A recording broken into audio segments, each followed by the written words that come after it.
Sidak digelar di Pasar Basah Mandonga, Kota Kendari. Dari hasil sidak ditemukan sejumlah bahan pokok yang mulai merangkak naik. Kenaikan tertinggi terjadi pada beras, bawang merah, dan bawang putih.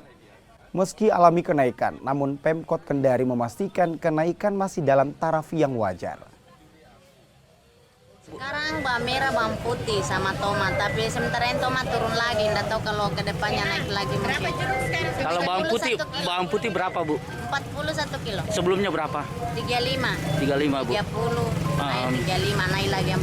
Naik lagi, Memang Bu. ini bawang putih melonjak.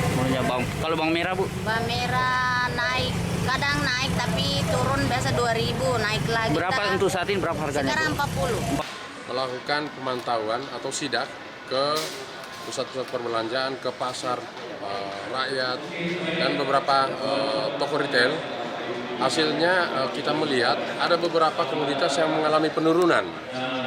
Jadi secara di lapangan sebenarnya mengalami penurunan, walaupun itu angkanya kecil, tetapi paling tidak bisa kita pastikan bahwa tidak semua harga naik.